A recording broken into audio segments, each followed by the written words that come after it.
On voice வீடியோஸை like பண்ணுங்க, share பண்ணுங்க, சப்ஸ்கிரைப் பண்ணுங்க அண்ட் மறந்துடாம பெல் பட்டனை பிரஸ் பண்ணுங்க. தமிழ் உறவுகளுக்கு வணக்கம்.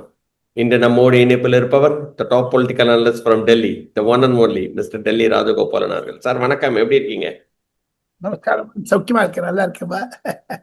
சார் நிறைய கொஸ்டின்ஸ் இருக்கு சார். ஆனா இன்னைக்கு என்னோட முதல் கொஸ்டின் நம்மளோட இபிஎஸ் இன்னைக்கு டெல்லிக்கு வந்திருக்கிறாரு. எத்தனை வாட்டி சார் போயிட்டு வருவாருன்னு நிறைய பேர் கேட்டிருக்கிறாங்க. நீங்க என்ன சார் பாக்குறீங்க? வாட் இஸ் ஹேப்பனிங் இந்த என்டிஏ கூட்டணியில தமிழ்நாட்டில் இருக்கக்கூடிய திராவிட முன்னேற்ற கழக அரசாங்கத்தை வேருடன் புடுங்கி எறிய வேண்டும் என்பதுதான் எடப்பாடி பழனிசாமியுடைய நோக்கம். ஓகே, அதற்கு ஆதரவாக இருக்கிறார், அதற்கு முன்முனையாக இருக்கிறார் அமித்ஷா அவர்கள், நரேந்திர மோடி அவர்கள்.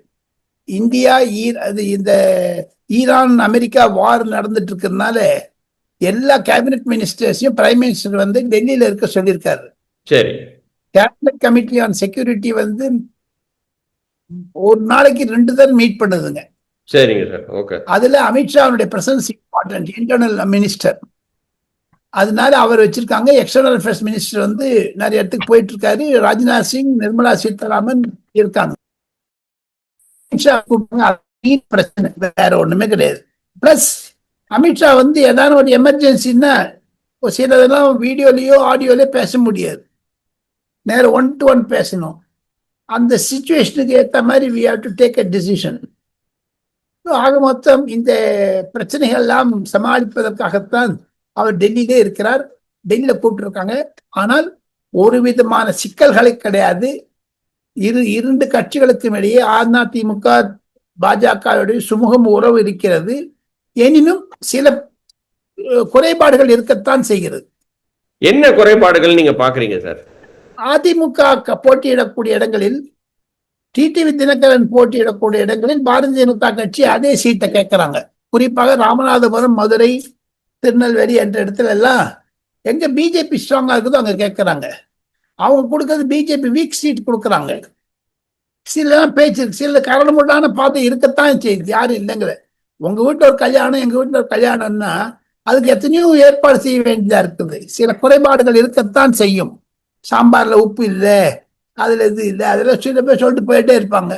பிளஸ் சில பேர் சொல்லுவாங்க, நீ என்ன நகை வாங்கி கொடுத்த உங்க பொண்ணுக்கு, ஒண்ணுமே வாங்கி தள்ளி. அந்த மாதிரி குறைபாடுகள் தான் தவிர இது கல்யாணம் நடந்தாச்சு, நோ ப்ராப்ளம். இல்ல, அந்த என்டிஏ கூட்டணியே ஒழுங்கா ஜெல் ஆகல, அதனாலதான் திருப்பியே அவர் போயிட்டு வந்துட்டு இருக்கிறாரு அப்படின்ற மாதிரி இங்க பேச ஆரம்பிக்கிறாங்க சார். அது எப்படி சார் பாக்குறீங்க? ஏன்னா பொய்யான பிரச்சாரங்கள் வேண்டுமென்றே திராவிட முன்னேற்ற கழகம் இந்த மாதிரியான ஒரு பிரச்சனைகளை உருவாக்கி கொண்டு வருகிறது. பொய் பிரச்சாரங்களை செய்கிறார்கள். நான் ஒரே ஒரு கேள்வி கேட்கிறேன்.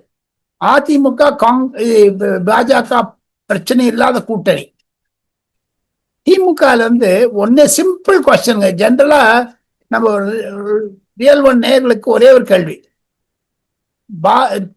காங்கிரசும் திமுகவும் 28 தொகுதி கொடுத்து 10 நாள் ஆச்சு.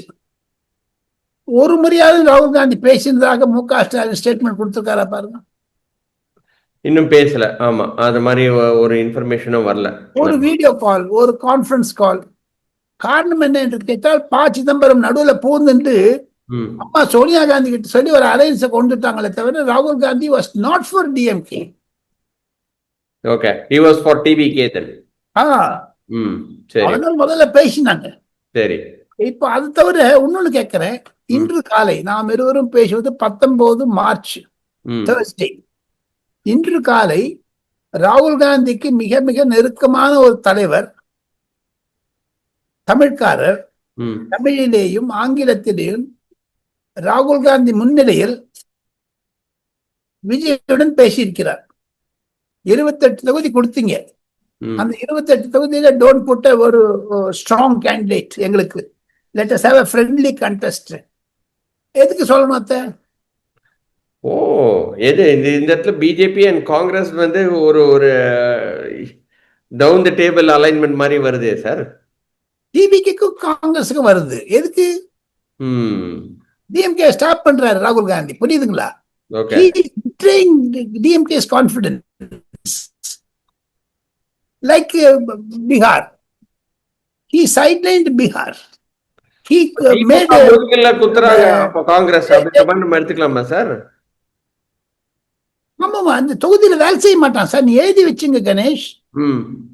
ஓகே. தொகுதியில ம். திமுக தொகுதியில காங்கிரஸ் வேலை செய்ய மாட்டாங்க. காங்கிரஸ் எங்க இருக்குதுங்க தமிழ்நாட்டுல சொல்லுங்க சார். அங்க 28 சீட்டு கொடுத்துட்டாரு. எதுக்கு சார் அவசரப்படணும் ஸ்டாலின்? ம். காரணம் என்ன என்று கேட்டால் தாவேகா வந்து அவரோட போயிடக்கூடாது காங்கிரஸோடங்கிற பயத்தை பண்ணியிருக்காரு. இல்லாம ராஜ்யசபா எலெக்ஷனுக்கு முன்னாடி ராவோட ராவா எல்லாரையும் கூப்பிட்டு 28 தரங்கிறது என்னத்துக்காக கொடுக்கணும்? அதை வச்சு நீ இப்ப பாருங்க, தேமுதிகவும் விடுதலை சிறுத்தை கட்சியில போடுறாங்க. எங்களை விட்டுட்டு அவங்களுக்கு அதிகமா கொடுத்து அப்படின்னு. இது சாப்பிட்டேஜ் இருக்க போகுதுங்க நிறைய. காங்கிரஸ் அவ்வளவு வின் பண்ணாதுங்க. 6 இல்ல 7 வின் பண்ணா அதிகங்க. அப்படிதான் நீங்க பாக்குறீங்க இல்லையா? ஜெல் ஆகாதுங்க 2 பேருக்கு நடுவில். ஆக மொத்தம் அதிமுகவை பற்றி கூறக்கூடிய காங்கிரஸ்காரர்கள், திமுக காரர்கள் தங்களுடைய set their house in order first. Okay. But இந்த மீன் டைம் இங்க நடுவுல ஒரு வாரத்துக்கு முன்னாடி தாவேகா அண்ட் என்டிஏ அந்த கூட்டணி வந்து நடந்ததா நிறைய பேச்சுக்கள் நிலவிச்சு சார். அது உண்மைதானா? ஏன்னா வந்து ஆதவர்ஜுனா என்ன சொல்றாரு அப்படின்னா, கிட்டத்தட்ட முதலமைச்சர் எங்களுக்கு பாதி காலத்துக்கு தரோம் அப்படின்ற மாதிரியும் சொல்லியிருக்கிறாங்க. அதெல்லாம் வேணான்னு விட்டுட்டு இன்னைக்கு மிஸ்டர் விஜய் வந்திருக்கிறாரு அப்படின்னு சொல்றாரு. உண்மையா அது வந்து ஒரு மெக்னானிமிட்டியான ஒரு ஆஃபர் தான். பட் அதையும் தாண்டி இன்னைக்கு வந்து மதச்சார்பின்மை அப்படின்னு சொல்லிட்டு வந்திருக்கிறாரு. அதை எப்படி சார் பாக்குறீங்க நீங்க? மதச்சார்பின்மை வந்து தோல்வியினால் வந்திருக்கிறார் விஜய் அவர்கள். ஏன் சார் அப்படி சொல்றீங்க? ஏன்னா காரணம் என்ன என்று கேட்டால், என்னைக்கு அந்த முடிவு எடுத்தாங்களோ அன்னைக்கு முதல் நாள் டிஸ்ட்ரிக்ட் செக்ரட்டரிஸ் மீட்டிங் எல்லாம் கூப்பிட்டுட்டு அந்த தாவேக்கால சொல்லியிருக்காங்க அலைன்ஸ் தான் போகணும், என்டியோட தான் இருக்கணும்னு சொல்லியிருக்காங்க. எல்லா மாவட்ட செயலாளர்களுடைய கருத்து, ஏகோபித்த கருத்து, அது அவங்க தான் வெளில விட்டாங்க. யாரும் விடல, திமுக விடல, போலீஸ் விடல, கசியை விடல. இதுக்காக ஆதவர்ஜுனா சொல்றாரு all district secretaries are for என்டிஏன்னு விட்டு. அப்ப ஆக மொத்தம் முதல்ல அந்த கள்ளக்குறிச்சியில நடந்த மாநாட்டுல அதிகாரம் முழுக்கணும் விஜய் கொடுத்துட்டாங்க. திருப்பி ஒரு கருத்து இறங்கன்னு சொல்லி கருத்தை கேட்டார் வீடியோல, ஆடியோல. அவங்க சொல்லிட்டாங்க நீங்க எல்லாம் போனி ஆகாதுன்னு. There is a complete divide in TVK, Tamil Vettri Kazhagam. அதுல என்ன நீங்க என்ன சொல்ல வரீங்கன்னா, பாதி பேர் என்டிஏவோட போகணும் அப்படின்ற மாதிரி ஃபீல் பண்றாங்கன்ற மாதிரி தான் நீங்க பேர் அவங்களே சொல்லியிருக்காங்க. நம்ம ஒன்றும் சொல்லலையே, அவங்களே தானே சொன்னாங்க. எல்லா டெலிவிஷன்லயும் அவங்க தானே சொல்லியிருக்காங்க. அதை டிலே பண்ணவே இல்லையா அவர்கள்? அதுக்கப்புறம் தானே டெல்லிக்கு வந்தாரு. டெல்லிக்கு வந்தப்பறம் தான் நிலைமை மாறி இருக்குது. டெல்லிக்கு வந்து அமித்ஷாவோட பேசணும்லாம் இருந்தாங்களே. மதச்சார்பின்மை அப்படின்ற ஒரு கான்செப்டை எடுத்துட்டு முன்னேறி சென்று கொண்டிருக்கிறார் மிஸ்டர் விஜய். அது வந்து அந்த கான்செப்டை நீங்க எப்படி சார் பாக்குறீங்க? Welcome sign. பட் எப்படி கொண்டு போவாங்கன்னு தெரியலையே. இப்போ வந்து பாண்டிச்சேரியில திமுகவுக்கும் காங்கிரஸுக்கும் அவரை வரல. ஒருவேளை பாண்டிச்சேரியில ஒண்டி வச்சுக்கிறதா இன்னைக்கு காலையில் அவர் பேசியிருக்காரா தாவேகாவுடன் காங்கிரஸ் தலைவர் தெரியல. ஸோ அதனால வந்து காங்கிரஸ்ல ஒருவேளை அலையன்ஸ் வரலாம் அப்படின்ற மாதிரி, காங்கிரஸ் பிளஸ் தாவேகா வந்து அலையன்ஸ் வந்து பாண்டிச்சேரியில வரலாம் அப்படின்ற மாதிரி நீங்க பாக்குறீங்களா? அப்படின்னு தமிழ்நாட்டு எப்படி உதைக்குமே, குதிரைக்கு பின்னாடி ஒட்டு உதைக்குமே. சரி, பாண்டிச்சேரி தனி அப்படின்ற மாதிரி நம்ம பாத்திர வேண்டியதான். அது வந்து கேரளால உங்களுக்கு யூனிஃபார்மிட்டி இல்லையா உங்களுக்கு? Correct sir. அது மொத்தம் திமுக எல்லாம் பயந்துன்னு இருக்காங்க, வேற ஒண்ணுமே கிடையாது. திமுக வந்து செய்தது மாபெரும் தவறு. ராகுல் காந்தி என்று கூடிய ஒரு குழப்பவாதி அவர். Okay sir. அதே சமயத்துல வந்து இன்னைக்கு விஜய் தனியா நிக்கிறதுனால அதிமுக ஆர் என்டிஏ கூட்டணிக்கு மிகப்பெரிய ஒரு பாதிப்பு இருக்க போகுது அப்படின்னு வந்து கொஞ்சம் கொஞ்சமா அந்த மாதிரி நியூஸ், அந்த மாதிரி நம்பர்ஸ்லாம் வருதே சார். அது எப்படி சார் பாக்குறீங்க? What is going to happen? என்னை பொறுத்தமட்டில் அவருடைய ஈர்ப்பு முழுக்கதுமே வந்து விஜய் என்ற ஒரு பிம்பம் தமிழக அரசியல் வந்த பிறகு அனைத்து கட்சிகளிடமிருந்து 2 அல்லது 3% ஓட்ட கட் பண்ணுவார். இதுல பாழா போக வந்து விடுதலை சிறுத்தைகள் அப்படியே சாப்பிட்டுருவாரு. இந்த தலித் ஓட்டெல்லாம் சாப்பிட்டுருவார் விஜய். சரி, இவர் கடைசியில திருமாவளவன் வந்து பழனி ஆண்டவர் மாதிரி அப்படி கோமணத்தோட தான் நிக்கணும், வேற வழி கிடையாது. அதே மாதிரி பாத்தீங்கன்னா திமுகவிற்கு மாபெரும் இழப்பு வரும், அதிமுக பாதிக்கும். இதுல எல்லாம் ஓவரால் பாத்தீங்கன்னா அர்பன் ரூரல் பிரிச்சிடணும். நீங்க அர்பன் அதிகம் இருக்காரு விஜய், ரூரல்ல இல்ல. அந்த ரூரல் கான்ஸ்டியன்ஸ்லாம் வந்து உதாரணத்துக்கு சொல்றேன், தமிழ்நாடு 3ஆ பிரித்தீர்களே ஆனால் என்னுடைய அனுபவம் சென்னை, டெல்டா, கன்னியாகுமரி எல்லாம் சேர்த்து ஒரு 128 சம்திங் வருது சீட். இந்த 128 தாங்க தமிழ்நாடு பாதிக்கும், ஹெல்ப் பண்ணும்.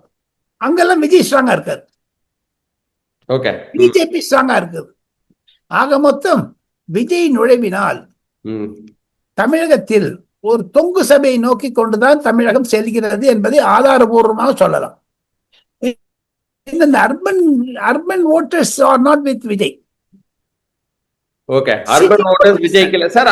அப்போ வந்து ஏடிஎம்கே மிகப்பெரிய ப்ராப்ளமா இருக்குமே சார். இப்ப விஜய் வந்து ஒரு ஸ்ட்ராங் ஸ்டாண்ட் எடுக்கிறாரு அப்படின்னா டிஎம்கேக்கு ஏற்கனவே வந்து அவங்களோட ஓட் பர்சன்டேஜ் அப்படியே இன்டாக்டா இருக்குன்னு அவங்க சொல்றாங்க. அப்ப ஏடிஎம்கே ஓட்ல இருந்தானே சார் அவர் வந்து எடுத்துட்டு இருக்கிறாரு. அப்படி பாத்தீங்கன்னா இந்த உமன் ஓட்ஸ் ஏடிஎம்கேல குறையும் இல்ல, இந்த மைனாரிட்டிஸ் ஓட்ல குறையும் இல்லை. விஜய் வந்தாருன்னா 3 அஃபெக்ட் ஆகுங்க. தலித் ஓட்டு, மைனாரிட்டிஸ் ஓட்டு, பெண்கள் ஓட்டு. ஓகே, அது எல்லாமே வந்து ஏடிஎம்கேல இருந்து தான் போகுதுன்னு சொல்றாங்களே சார். அதனால தானே இந்த கொஸ்டினே. ஏன்னா வந்து டிஎம்கே ஸ்ட்ராங் ஹோல்ட் அப்படியே இருக்கு, அவங்க வந்து அந்த ஒரு கட்டமைப்போட இருக்கிறாங்க. ஏடிஎம்கே இன்னும் வந்து அலைப்பாஞ்சு கொண்டு தான் இருக்கிறாங்க. அவங்க வந்து தேவர் எக்ஸ்பெக்டிங் விஜய் வரல. இன்னைக்கு விஜய் வராததுனால மிகப்பெரிய ஒரு வீழ்ச்சி இருக்குன்னு சொல்றாங்களே சார். அப்படி இருந்ததுன்னு வச்ச நீங்க சொல்ற மாதிரி தமிழ்நாட்டில் இருக்கக்கூடிய ஆன்டி இன்கம்பன்ஸ் இருக்குது பாருங்க. போதைப் பொருள், சாராயம், பாலியல் லீலைகள், கொள்ளைகள், கொலைகள், 65,000 விதவைகள் இருக்கிறார்கள் கடந்த 5 வருடத்தில். அவங்க அந்த ஓட்டெல்லாம் நெகட்டிவா போகும். அதுக்கு பேலன்ஸ் பண்றோம். நீங்க சொல்றதுக்கு சாலிடா இருக்கிறத வச்சும் இது நெகட்டிவ் ஓட்ஸ் பேலன்ஸ் பண்றதுக்கு சாதகமா இருக்கும். அதுல என்ன பொறுத்து மட்டும் ஆன்டி இன்கம்பன்சி 80% இருக்குங்க. ஆன்டி இன்கம்பன்சி 80% வரைக்கும் இருக்கு அப்படின்னு நீங்க ஃபீல் பண்ணுங்க. அப்ப டிஎம்கே ஓட்ல இருந்தா அவர் பிரிக்கிறாரு அப்படின்ற மாதிரி நீங்க பாக்குறீங்களா சார்? ஏன்னா வந்து ஏடிஎம்கே பிரிப்பாரு, யாரும் இல்லைங்கல்ல. பாஜக பிரிப்பாரு. மொத்தம் பிரிக்கிறது முழுக்க திருமாவளவன் விட்டு வந்து சாப்பிட்டு போடுவாரு. மீதி எல்லாத்துலயும் ஒவ்வொரு % 2% பிரிப்பாரு, அவ்வளவுதான். சோ இப்ப வந்து எல்லார்கிட்டே தான் பிரிப்பாங்க. அதனால தொங்கு சட்டமன்றத்தை நோக்கி தான் போகும் அப்படின்ற மாதிரி தான் நீங்க ஃபீல் பண்றீங்க இல்லையா? That is where we stand அப்படின்ற மாதிரி. கரெக்ட். Okay sir. இப்போ அதிமுக அண்ட் பாஜக அவங்களோட தொகுதி பங்கீட்டுல எவ்வளவு சீட்டு கிடைக்கும் பாஜகவுக்கு அப்படின்ற மாதிரி பாஸ்கர் கேட்டிருக்காரு. 30 இருந்து 32 மட்டும் கிடைக்கும். காங்கிரஸை விட 2 சீட் அதிகமா கொடுத்துருவார். அதே மாதிரி டிஎம்கே எத்தனை சீட் கண்டெஸ்ட் பண்றதோ அதுக்கு ஈக்குவலா எடப்பாடி பழனிசாமி கண்டெஸ்ட் பண்ணுவார். 170 வச்சுங்க. இவங்க 170 கண்டெஸ்ட் பண்ணுவாங்க. இல்ல 165 165. அதுக்காக ஒருத்தன் ஜகா வாங்கிப்பாங்க. மெல்ல பாக்குறது கொள்றதுக்கு டோட்டல் போட்டுட்டு 1 சீட் மேல கீழே இருக்குமே தவிர 2 அந்த நாள் அப்படி வந்துடும். ரெண்டுமே ஈக்குவலா, அதாவது அதிமுகவும் திமுகவும் கிட்டத்தட்ட அதாவது வந்து இன் பார் அப்படின்ற மாதிரி தான் ஃபைட் பண்ணுவாங்க அப்படின்ற மாதிரி தான் நீங்க பார்க்க போனீங்கன்னா அதிமுகல இருந்து பாஜகவுக்கு ஒரு 30 சீட் கொடுத்துருவாங்க. சரி, 32 வச்சுங்க, சம்திங் லைக் தட். 32க்குள்ள.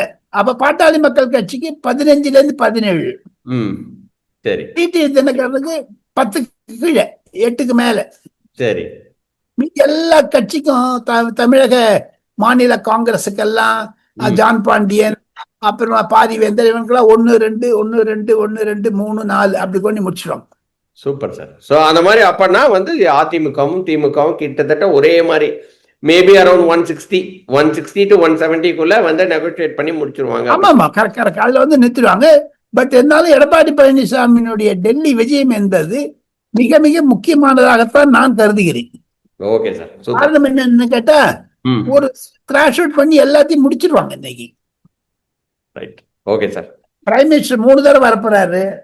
அமித்ஷா 4-5 தடவை வரப்போறாரு. உத்தரப்பிரதேஷ் சீஃப் மினிஸ்டர் யோகி ஆதித்யநாத் வரப்போறாரு.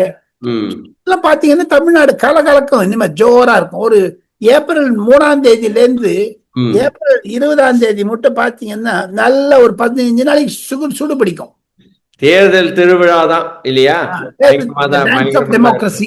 Right sir. Democracy. Excellent. Super sir. ரொம்ப ரொம்ப நன்றி நம்மளோட கொஸ்டின்ஸ் எல்லாம் ஆன்சர் பண்ணதுக்கு. இன்னொரு வீடியோவில் சந்திக்கிறேன். அதுவரை நன்றி, வணக்கம் சார். தேங்க்யூ. நன்றி. தேங்க்யூ.